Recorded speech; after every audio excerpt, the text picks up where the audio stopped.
Studies serve for delight, for ornament, and for ability. So this is not a saying from me, but exactly from Francis Bacon. And this quotation is taken from his one of the first works named of studies. And today I am going to interpret his epigrammatic essay of studies. So at the very outset of my interpretation, let's have a look of Francis Bacon brief biography. Actually, Francis Bacon was born on 22nd January 1561 and he died on 9 April 1626. Francis Bacon is an English statesman, philosopher, scientist, jurist, orator, essayist, and author. Francis Bacon also served as Attorney General and Lord Chancellor of England. Furthermore, he is called the father of empiricism. Again, he is the inventor of scientific method of studies, and this method is called also Baconian method. And now the interpretation of studies by Francis Bacon. So at the very outset of his essay of studies, he says about the three purposes of studies. According to him, study serves three purposes. The first one is delight, the second one is ornament, and the third one is ability. So he says studies serve for delight, for ornament, and for ability.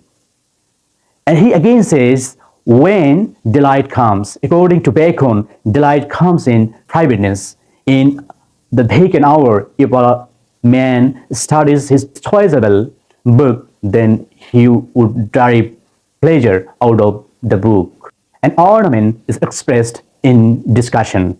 And finally, ability is focused in judgment and management of business of a man.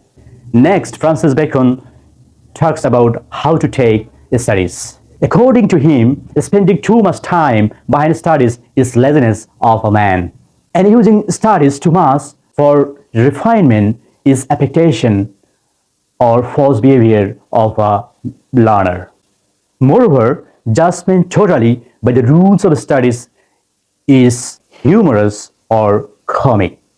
So what is important is that, according to Francis Bacon, studies need to be bounded by experience.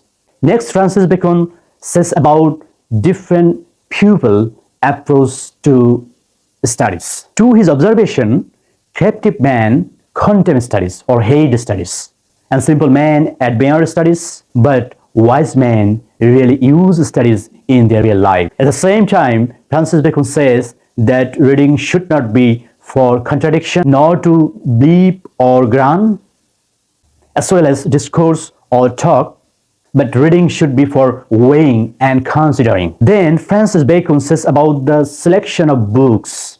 In fact, importance of selection of books is very crucial for effective studies. According to him, some books are to be tested.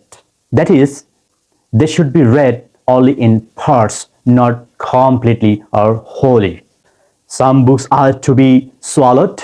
That means those books should be read only partly, not curiously or closely, but some few books are to be chewed and digested. That means to read with full attention and diligence. Then Francis Bacon emphasizes on reading, discussion, and writing. Reading makes a fool man, conference a ready man, and writing an exact man. He says, reading makes a fool man means it gives idea about a thing. Conference makes a ready man, that is, it prepares to do the thing. Writing makes an exact man, that is, it provides accuracy about the thing. So if a man writes little, he needs to have a strong memory. If a man converses little, he needs to have present wit. And finally, if a man reads little, he needs to have cunningness or cleverness. Abuen studia in mores. This is a Latin phrase, means studies influence character. Every subjective reading has impacts on the learners. As history makes a man wise, poetry makes witty, mathematics makes a man subtle, natural philosophy makes a man deep, moral, and grave. Similarly, logic and rhetoric make argumentative. Here, Bacon gives some example of removing different body diseases by different exercises. According to him, bowling is good for gallbladder and kidney. Shooting is good for lungs and breast. Moreover, gentle walking is good for stomach. Riding is good for head, and so on.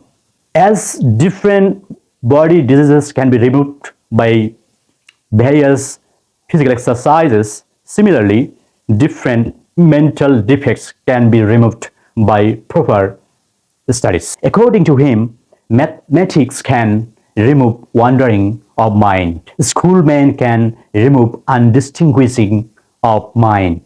Likewise, law removes weakness of memory. Thus, every defect of mind may have special treatment.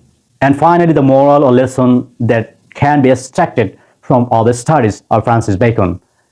How one can be hugely benefited by using studies properly in their practical life. Bacon has suggested this moral through this essay title of studies. So thank you, learner, for being with me. Hope you will subscribe my YouTube channel English 21, as well as you would follow my Facebook named Harun Rashid.